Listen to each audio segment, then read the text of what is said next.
think Sejuani was good. You didn't think Sejuani, but Sejuani, Cho'Gath, a Rakan together. And Asher. So eventually they got the kills they needed. Cassiopeia could not leave the lane in time, and then every single fight in the side lane was 5 members of H2K versus 4 members of Fnatic, with Caps still stuck in that mid lane. And as we enter picks and bans, Vedius looks like H2K might have heard you. That at least not going to go into the hands of Broxah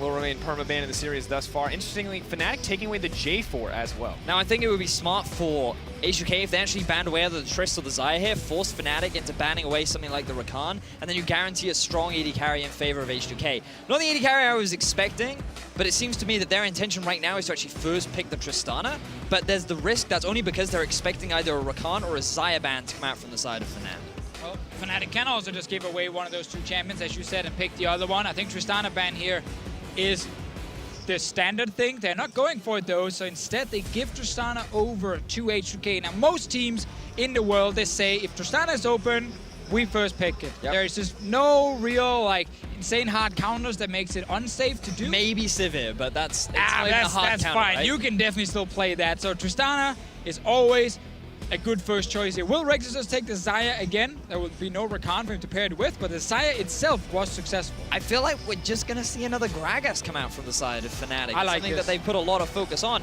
But now we get to see sOAZ on a playmaker. This is something that I was super passionate about in Game 1, giving sOAZ the freedom to be more of a carry and have more of an impact. And let's be clear here, not just Game 1. Obviously, the broadcast couldn't hear us, but Vedius, you've been talking to us about this constantly. Jarvan or Gnar. We want to see sOAZ on Jarvan or Gnar. Now it is finally in his hands, backed up by the Xayah as well. sOAZ now on a playmaking champion. Do you want to remind us what his win rate on Gnar was during the regular season, Deficio? 100%. 100%. Quite 7-0. 7-0. This man is quite good at the champion, and it feels like Fnatic are pretty good at playing around him when he does so. Oh, okay. Odoamne is always been one of the big Rumble players here in Europe, and when other players didn't like certain matchups, he said, no, you can play this as Rumble for sure.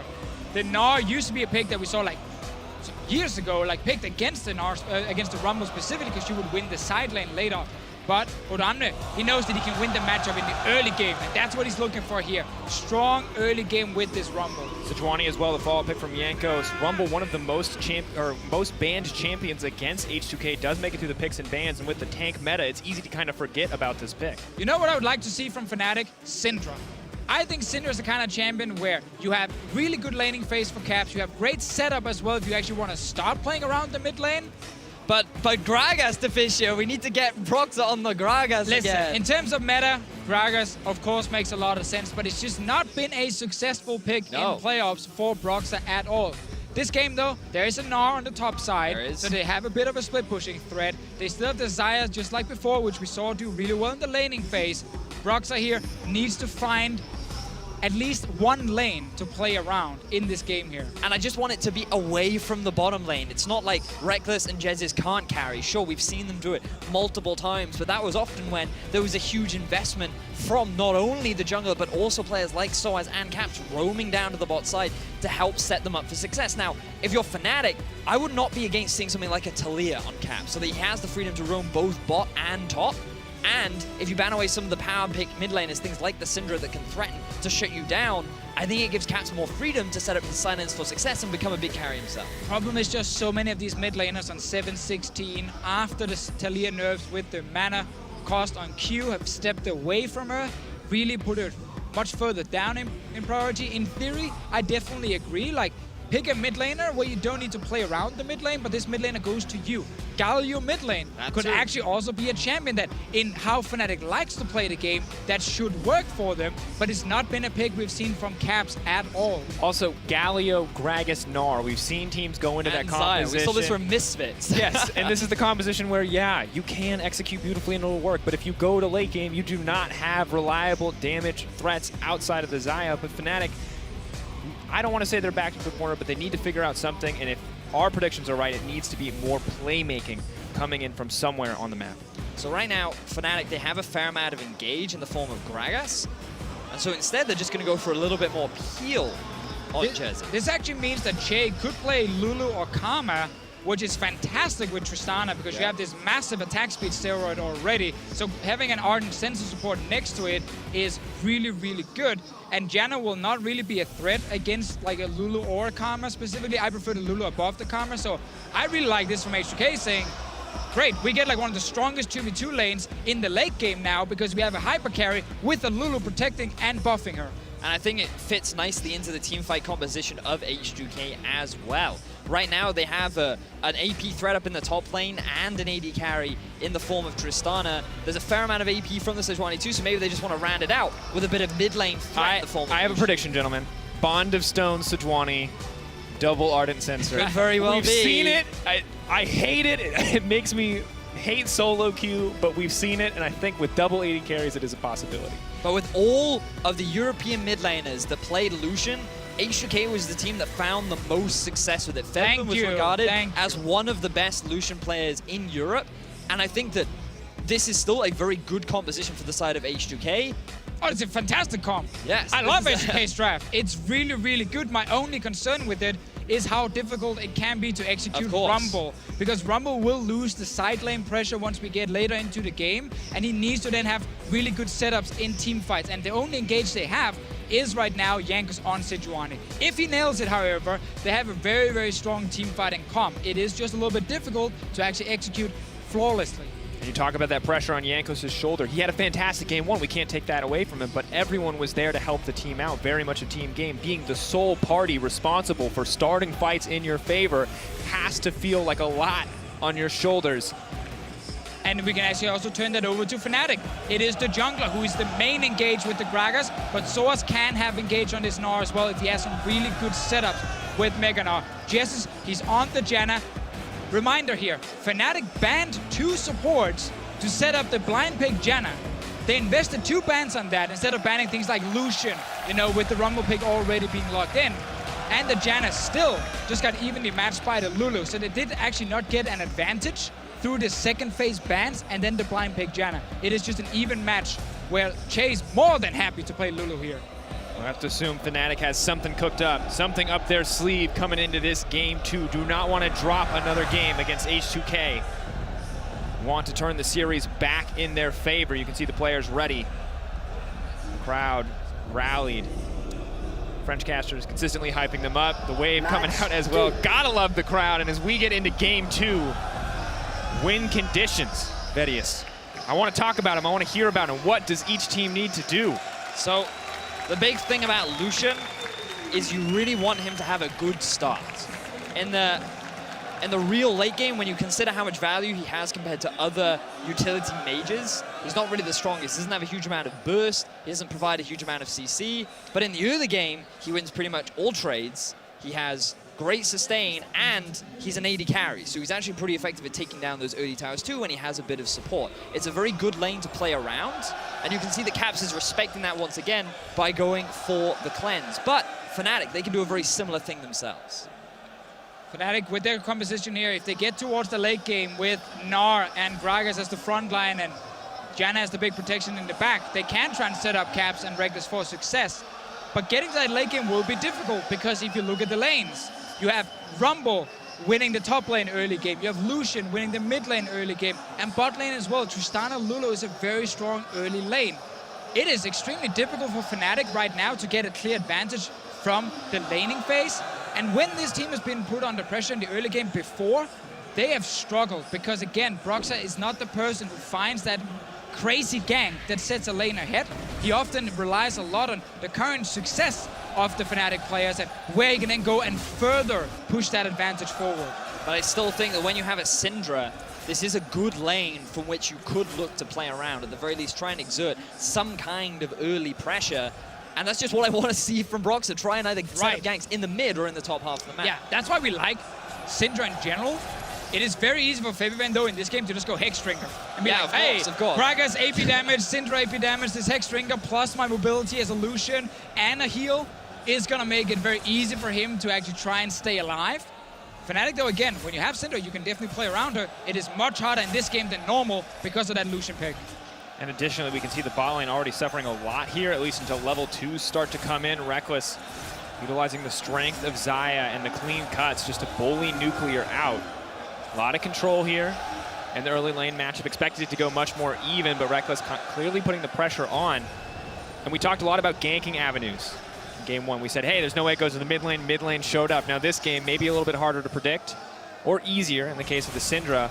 But I think, as you mentioned before, big expectations just to see where Broxah is going to go, because we know Jankos has proven already in this series that he can make plays. I look forward to seeing Jankos' performance once again. He was a big player of question. We talked a lot about how well he would perform under pressure. This is a big stage. This is a lot of people. Would he be able to live up to the hype that Jankos has built up for himself during the regular season? And he did so beautifully. Now coming into game 2, he's picking exactly the same champion, slightly different composition around it, but still very good scaling and team fighting later on. And he's already getting himself a bit of an early lead by going for the invade. He's abusing the fact that his 2 solo laners are winning early, as we talked about. They have the push, they have a deep ward place to spot Broxah, and that's, again, when you can invade. He's gonna find him now. Looking for it. Just gonna 2 ships passing in the We wind. talked about it. That's the high five. Hey, you finished your first clear. Hey, me too. Gonna have it come out.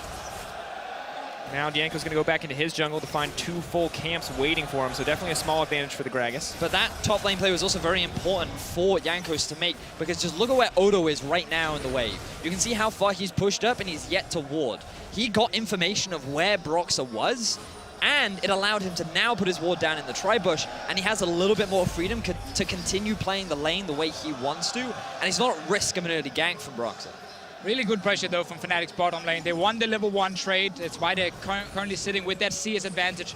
Broxah is around mid with the Syndra here. Can he do it?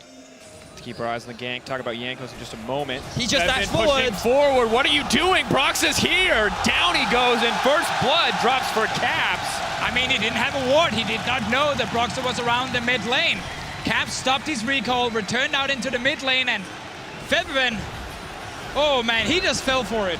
And this is exactly what we wanted to see from Broxah. Yes, you can get yourself an early Hex Drinker, but what does it matter if you go back to base and you don't have the gold for it? Really good early investment, but also just a punishment of the overextension from Febiven in the 1v1. Oh, and sOAZ now starting to bully out Odoamne as well. With the mid laner dead, all the pressure starts to fall apart, and I thought we heard Bears get loud last game when H2K were dominating, but you can hear it might just be a Fnatic favored crowd right now. They exploded at that first blood for Caps. And it feels fantastic to see the early gank mid with the Syndra setup. The adaptation from Fnatic, it actually worked in the one game they beat Misfits in the semifinal. Game 3, they picked the Syndra mid with the least and they started camping it. This time it is Broxah and Gragas, and it doesn't matter how much mobility you have as a Lucian. Yep. If it's used aggressively to try and win a trade, you will obviously die to that gank here. Febiven did not expect the jungler to be around and thought maybe he could go for that kill.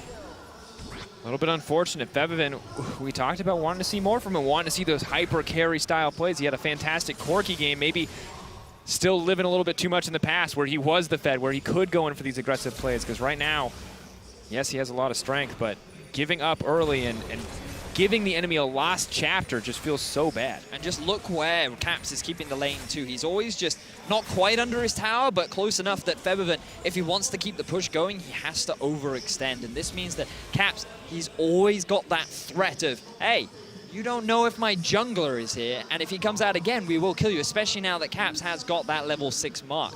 So I think Caps is playing this lane beautifully, and given that the pressure that the bottom lane of Fnatic have already built themselves, they don't need that early investment from Broxah, so I think Fnatic are playing this early game very nicely. But now let's see how H2K can respond, because Odo, he's still doing well in that 1v1 top. There's the potential for them to set up a dive, as long as sOAZ is in that mini Gnar form.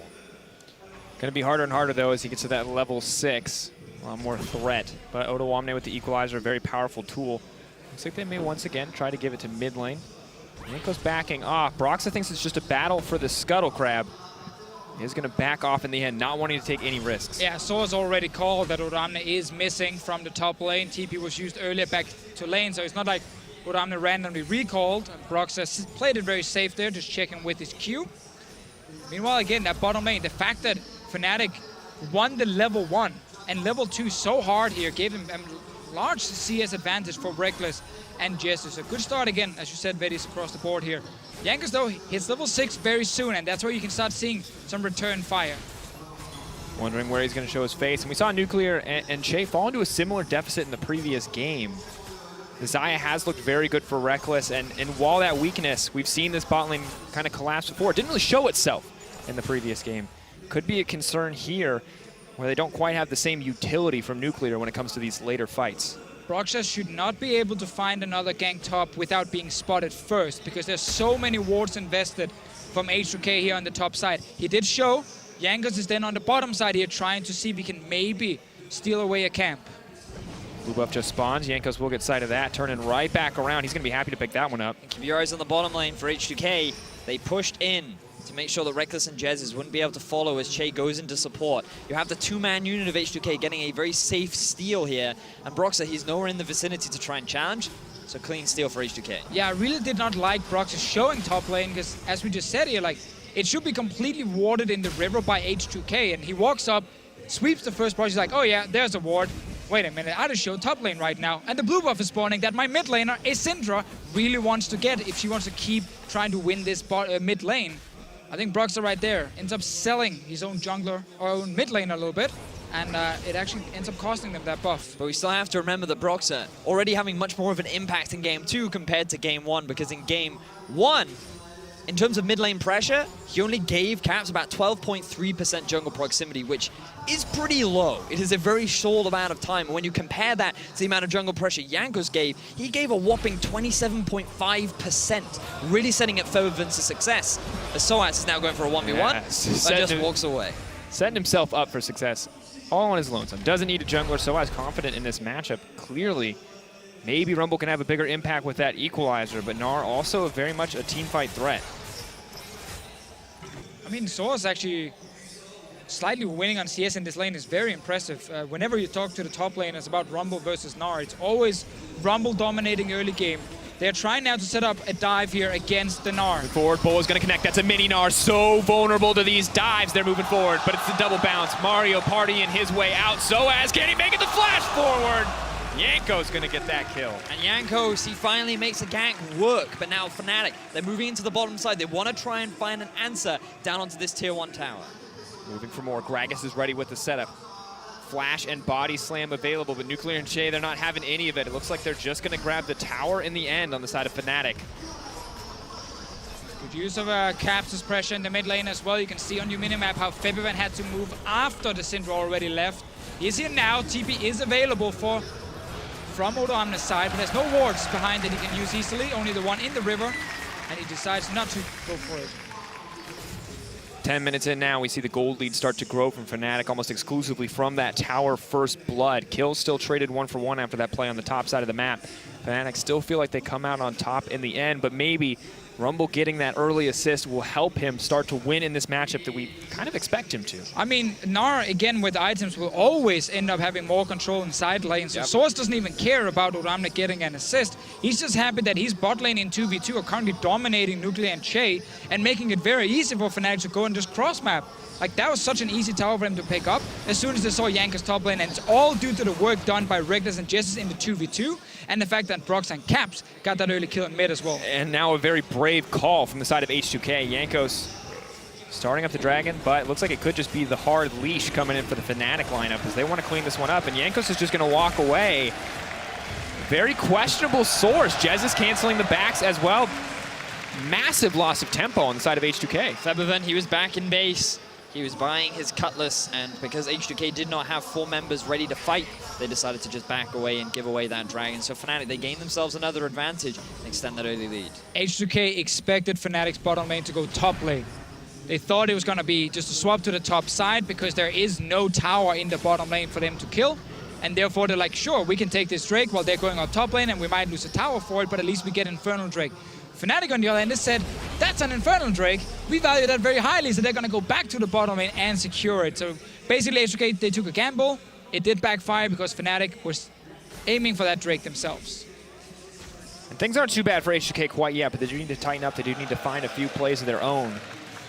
So now that the team is looking a little more aggressive, now that Broxah is looking to make a little bit more impact, things are a little bit more difficult for H2K, not quite as free of a lead as they found in that game 1. So my only concern for H2K is that Febiven is a little bit behind on this Lucian. Now that doesn't mean that he's completely irrelevant. 20 minutes into the game, that Lucian is still going to be valuable in a few of these fights, but for the rest of H2K... Oh, the entire crowd saw that. All of Paris. For the rest of H2K, they're still scaling very well. You have Rumble, you have Sejuani, you have Tristana, all supported also by the Lulu, who's very likely working towards that ardent sensor, as you can see in our itemization. So H2K's scaling is still very good. They still have plenty of win conditions to take advantage of as the game progresses, even though they're in this early deficit. So Rekkles is once again in the bottom lane. They're not trying to rush down another tower. He gets jumped. Whimsy in the hell pick's going to give a decent amount of damage combined with the ult. Nuclear just looking to bully him out of lane. Stun does come out from Caps to interrupt the culling, but small bits of aggression all across the map, trying to put the pressure down as the remaining members of H2K start up that Rift Herald. Yeah, and again, with Odoamne pushing that top lane, they can actually go for it. Broxah is around, but he's just doing a camp instead of contesting because Caps can't really leave the mid lane due to the push here from Lucian. It is still interesting that Fnatic are going back to that bottom lane with the 2v2. It made sense with the Infernal Drake, but now they're just going in to push out the bottom lane and then move Rekkles and Jesiz towards the mid lane and try and play for that mid-tier one. They're not Deficio, they're still sticking it for the 2 versus 2. Well, normally that's what you would do, but I guess now we're just trying to kill the bot lane. We live in a new meta, the meta of Rekkles, the meta of Jesiz playmaking, and maybe just a kill on a Nuclear. Wild Growth keeping him alive. Nuclear wants to turn this back, but Rekkles is still healthy. Leap out, Featherstorm the flash! Rekkles, can he make it out? This has been such an aggressive play. Can he get the double? Rekkles! It's gonna be traded back. Oh no, Jesiz! Coming in, Jankos gonna get knocked back as well. I can't believe that this is going to work. Jesiz is holding on to his life. No! Traded back now. Febi is here as well. It is a bloodbath on the bottom side. Everything is going everywhere. And that's in the end. Nope, Febiven trying to get some damage down. That's gonna close it out. 4 kills go in the favor of Fnatic. We were wondering what Fnatic was trying to do, and they knew all along, we can kill Nuclear and Chei. We know our team is coming to support us, and they bring all 4 members down. They get 4 kills, and somehow Fnatic come out ahead in the trade. That was such a risky play setup. Let's look at the replay. Let's see the replay here. So the 2v2 in itself is fine, but you're near the tower. H2K can react first. TP gets interrupted by sOAZ. Look here at Jankos' ulti after Rekkles flashes for the kill. He should die now, but the ulti completely misses from Jankos. He did not expect the aggressive flash forward from the Xayah. So instead of this being a 1-for-1 trade, it ends up now actually being Fnatic winning it. Absolutely insane. Rekkles, just a beautiful diving machine. But it just requires so much trust as well from the top side of Fnatic, because if sOAZ wasn't in Mega Gnar and he could not interrupt Odo and that TP, that's when things go horribly wrong. But H2K felt confident that they could swing that around. They also thought that maybe Jankos and Febiven would get there in time, but everything just came together, and you have to argue like that was pretty good coordination from the side of Fnatic. Oh, I'm by no means arguing against the execution of the actual play. I'm just saying the call itself was extremely risky. Had that ulti landed from Jankos, if he actually saw the Xayah right in front of him, it would have been just a 1-for-1 trade, and Fnatic could not have used the big advantage just yet. But that doesn't matter, because they nailed it. All comes in, Syndra all traded back just to bully Febiven away from the tower. But the creep wave is deleted, and that means H2K can hold on for now. Jez is happy to heal up the team.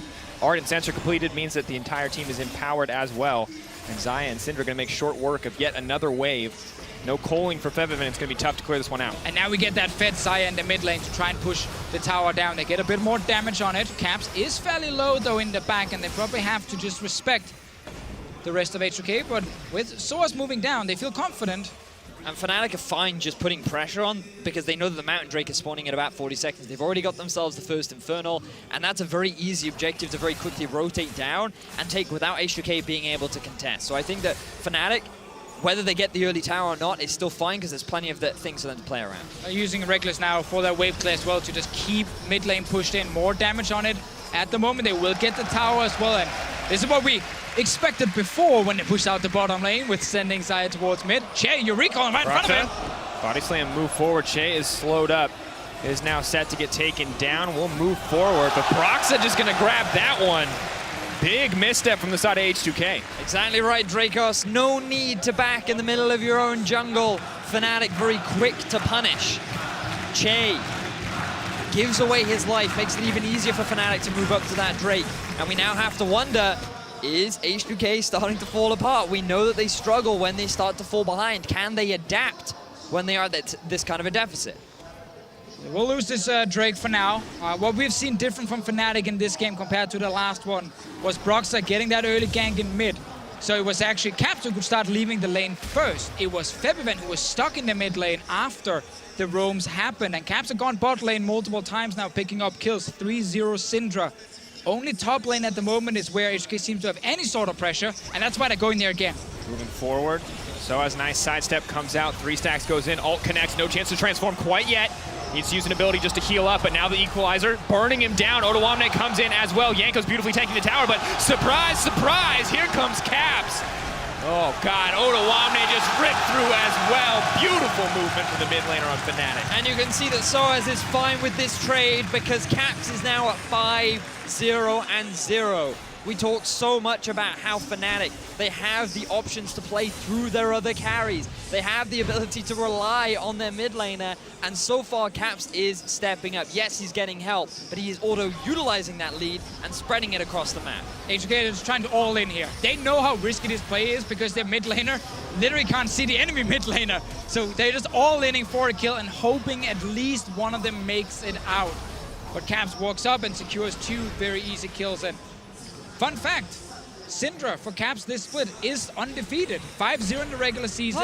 He beat also Misfits with the Syndra in the semi-final, and it's a champion where now playing around him, at least in the start, seemed to have really unleashed him in this game. And once again, this is the win condition we were looking for Fnatic in draft phase, a lane to play around, somewhere they can set it up. And Broxah, yes, maybe not always the most confident first initiator, but more than confident enough to follow up and so many of those early plays to build advantages. But it's also a big difference as well coming into game 2 that H2K did not have the same sort of playmaking support that they had in game 1.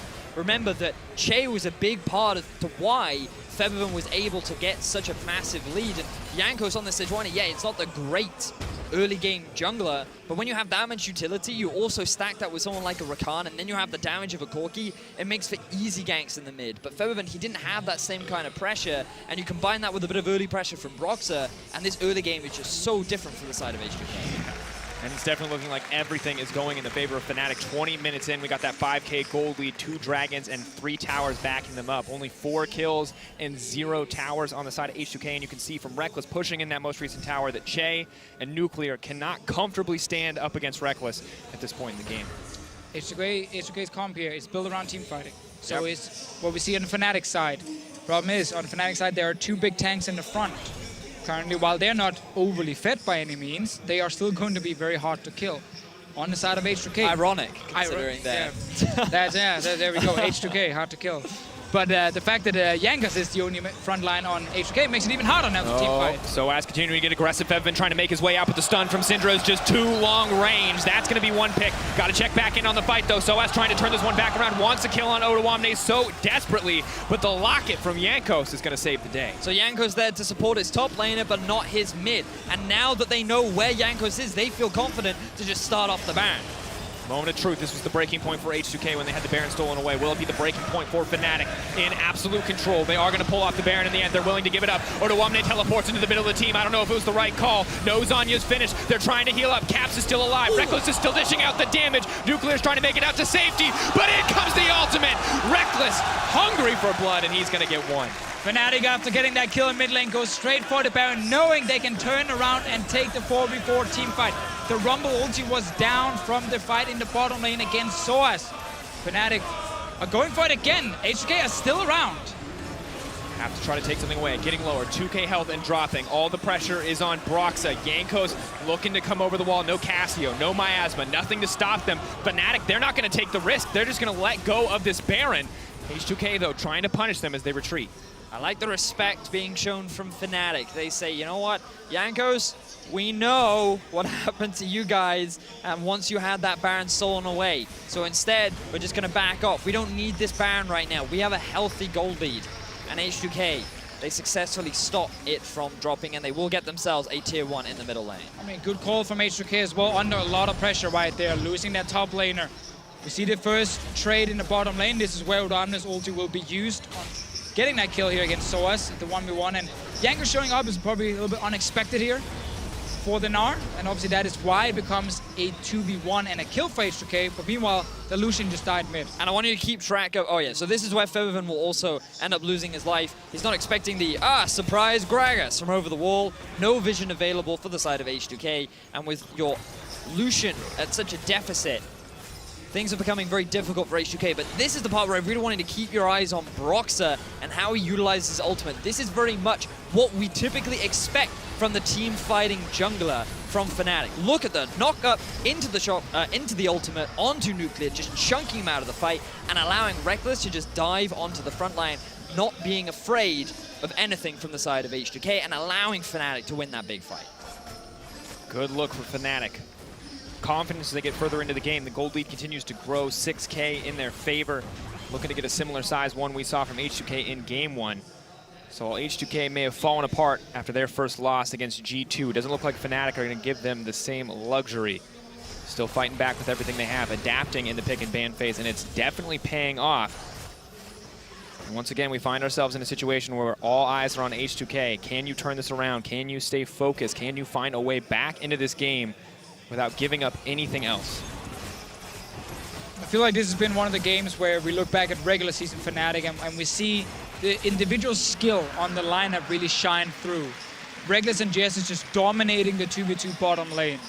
Broxah and Caps with synergy in the mid lane and actually securing that kill, and sOAZ went even slightly ahead in his lane as Gnar versus Rumble, so Fnatic were able to match and even beat some of the Fnatic H2K members here in these standard lanes. But also, every time sOAZ ended up losing his life, there was always something that the rest of Fnatic were getting in exchange for it. He was never just being sold as a sacrifice for nothing. Fnatic were always trying to utilize his death and get some kind of an advantage out of it. Now Rekkles, he doesn't know that there's a jungler in that brush. Does now. Ward comes out, they see Jankos on the top side. H2K at least trying to get some semblance of control over the Baron pit. But you can see on the bottom side of the map that sOAZ just continues to pressure in and threaten Odoamne every time he gets the chance. Steadily building towards that frozen mallet. It's only going to get harder from here. But H2K's comeback mechanic is still the Baron. Like, until Fnatic actually secures the Baron itself and then use that to push down even more towers, then H2K is still feeling there's a way back in this game. Yes, it might rely on Fnatic being over-aggressive and not really respecting Jankos or the rest of H2K being around, but that is kind of what they're waiting for at the moment. They have this Rumble ulti that can be so powerful against the squishy backline of Fnatic if they can nail it and if they can land some CC to keep people in place. And we're going to see a lot of the Baron vision dance now start to occur, because H2K, they have a lot of vision around the Baron area for the time being. A Fnatic, they're going to push up the waves, they're going to clear it out, and you're just going to see this back and forth. And ideally, what Fnatic want to do is they want to be in a position where H2K, they're restocking on wards and Fnatic can start to force the play, and H2K won't have that vision to try and facilitate the answer. Right now, Fnatic also just waiting for sOAZ's teleport to be ready again, so he can sit bot lane, apply pressure, and still TP in for a Baron fight. It is up in just a few more seconds, so now Fnatic can get their control wards, move back out on the map, and start setting up this Operation Kill the Baron. Or in this case, Operation Kill the Champions. Kill whatever's in front of you. Kill whatever's in front of you. So we have a fed Syndra, and Rekkles and Jesiz just waiting in a brush. They know how the Baron dance is played. Now it's drawn out, and they're hoping that they can catch someone unsuspecting. Not going to be the case. They will see some vision get placed down. sOAZ, though, going to apply pressure. Febiven using the Blade of the Rune King. No Mega Gnar on the way quite yet. Equalizer comes in. Febi, though, not going to follow up with the flash, and the rest of Fnatic take this. This is their cue. They know exactly where H2K is. Moving lower. No chance to steal it away. That's going to be the Baron coming in for Fnatic. TP comes in for Odo. But it's not going to mean a thing. Not going to do anything at all. As soon as sOAZ had that TP, he just went all in the bottom lane, knowing that if two members show up from H2K to try and stop him, Baron will be secured by Fnatic. Jankos was not in a position to try and steal it and apply that pressure, and it simply means Fnatic secures it. sOAZ even stays alive in the bottom lane, and they're currently sitting with Baron buff, massive gold lead, 3 Drakes as well, and they are looking very strong. And this is how Fnatic utilize that split pushing threat, with sOAZ always drawing pressure to the bottom lane. Febiven had to be sent down there, and a really good punish from Fnatic. And this is where things really do start to get a little too difficult for H2K in terms of the comeback. There is the possibility that Fnatic overextend, and H2K can use this big sort of team fight wombo combo that they have with the Sejuani, with the Rumble, to force a fight onto Fnatic, but it's just, it gets so much harder. The first step for H2K in terms of their comeback was delay the Baron for as long as possible. Just delay, delay, delay. Don't let Fnatic secure it too early. That didn't really succeed, seeing as Fnatic got it now here at around the 26, 27 minute marks. Second one now for H2K is try and go full late game. Hope that you get to a point where your Tristana has 4 fully completed items with the Ardent Center and you can try and win late game fights, but that is difficult. They're once again just trying to delay the game, but this is why you can't lose that Baron so early on. That's not a Victor or an Azir or an Orianna on the H2K lineup. That is a Lucian. Not a ton of wave clear outside of the Colin. Difficult to just stop this Baron buff in its tracks. The Fnatic more than content to keep up the slow siege. Caps looking for the multi-target stun, but poking at the members of H2K. You can hear the crowd chanting for team fights. They want blood as Fnatic siege onto the base. They're going to take the tower. So as is Gnar, no flash available though, means it's going to be pretty telegraphed if he wants to start the fight off. Slow, steady siege down, 1 inhibitor going to drop. H2K not going to find their fight today. Looking just to hold on for now as Fnatic retreat. And the thing I want to look at is I feel like as we've come into this mid-game, Fnatic have been playing it so cleanly, using that TP advantage. But when we look at how they got this lead, it was insane confidence in a high-risk play. It was. And I like that we're seeing both sides of Fnatic right now. Confidence, close out with a lead, and the insanity in an even game to go for that bot lane play. Oh, they needed a TP to be interrupted, the Sejuani ulti to miss, and it all happened, and it all worked. But even before that, they had already secured quite an advantage through the bottom lane and the mid lane as well, so would it not have been the end of the world? It was a well thought out risk. Yeah, I mean, make the argument. But you can never tell me that it was not a high-risk play. Oh, it was a very high-risk play. Well thought out high-risk play. It was one of those 50-50 plays. But The winner tells the story, so it doesn't matter if Fnatic are pushing in with the Baron buff. Yeah, history written by the victor. Fnatic looking to write their name in the books one more time.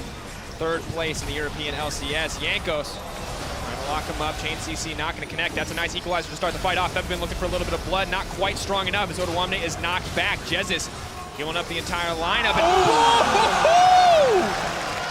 Blade Caller! That was spicy. That looked like Fnatic. They get 2 very swift kills. They now have an inhibitor taken down in the bottom lane. They've taken the top one as well. They're looking to take game 2. Oh no, Nuclear. Goodbye. That is the end.